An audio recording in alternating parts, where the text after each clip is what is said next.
Hey, it's Kesha. Welcome and welcome back. This is another of my English translations of a Bible verse video that I did in Russian. So you'll pardon me if my English is just a little wonky. So shall my word go forth out of my mouth. It shall not return to me void, but it shall accomplish that which I please, and it shall prosper in the thing whereto I sent it. That is from Isaiah 55:11. And I'm telling you, in my opinion, that is one of the most, if not the most, gangster verse in all of the Bible. I mean, it just lays down the law and lets you and the universe know exactly how it's going to be. You know, that what I say is not going to come back to me empty. My words have substance. They're going to produce for me exactly in the manner in which I intend them to. And whatever concerns me is going to prosper by virtue of the fact that I have used these words spoken in that direction. It is, for me, a sure promise. So let me say something about the word prosper, because that's really, like, for me, the word and the verse on which everything else kind of hinges. To prosper is to cause to succeed or to be favorable. And we know that the universe is positive, but it's also impartial, right? Just in the way that, God reigns on the just and the unjust alike. And so whatever we say is going to manifest. And in that regard, it behooves us to be conscious, thoughtful, and intentional in the words that we speak. And I think this is exemplified best by Don Miguel Ruiz in his book, The Four Agreements, where he talks about the first agreement, be impeccable with your word. Because ultimately, thoughts are things. And what we think, we say. And what we say is how we act.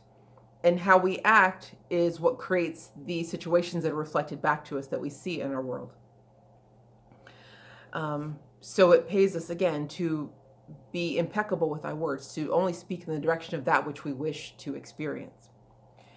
And I think the fourth agreement from his book is also instructive. Always do your best.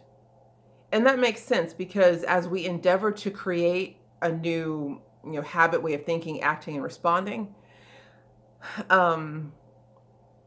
if our mandate is to always do our best, it takes into account those times when we might slip up or make a mistake. I mean, we're people after all, and we're human. And there are times when we just get tired, right? Or we get distracted or lazy. And so we're not as conscious in our wording. And so we make mistakes, but that's okay if our goal is to always do our best. I think the important thing there is to remember not to judge yourself when you stumble, but just try to do better the next time. And knowing that your best will change from day to day. And that's okay, as long as you're always doing your best. So I wanted to give a couple of examples of what being impeccable with your word looks like. And, the two best places for me to start are with how we assign responsibility and how we describe ourselves, other people, and the situations that we find ourselves in. So with regard to responsibility, we'll take, for example, two different types of apologies. There is one that says, I'm sorry you feel that way, right? Versus, I'm sorry I did this thing that caused you to feel this way. So in the first one, it's blame shifting. It's not taking responsibility. It's using the words of an apology without the substance, right? Whereas the second example, is the beginning of a genuine apology. I think we're familiar with those types of examples. When we hear that in corporate language all the time, or when somebody in the public eye does something that a lot of people get upset about, and then they offer what we call a weak ass apology, where it's like, I'm sorry, I'm sorry you felt that way. Not that the actions that they did caused you to feel that way. It's just, they put the blame on you, not just anybody, but on you. Or I'll give an example of, if we make this statement, we're going through some things and we say, why is life so hard? versus why am I struggling in this particular moment?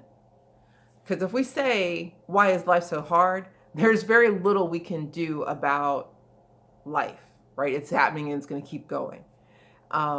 That doesn't really give us any room for movement. No, there's no options for acting differently and for changing the situation. And it removes our sense of agency, and there's nothing we can do with that. Whereas if we're saying, why am I having such a hard time in this moment? That leads us some possibilities, because we can look at, okay, where am I having difficulty in this moment? What exactly is hard for me? And from those answers, you could begin to put together an idea of what you need to focus on that you can fix. That's taking agency and having it for yourself. So always do your best to be impeccable with your word, knowing that your word is not going to come back to you void. It has substance, and that it is going to prosper and perfect whereunto you send it. Leave me some comments. Tell me what your experiences have been about, if you have used this verse to overcome something, or what you think about what we've just said. Ask me questions about how to make this real, because, I've got some experience in this arena for sure. And I will be back with another episode. I will love you in the meantime. Bye.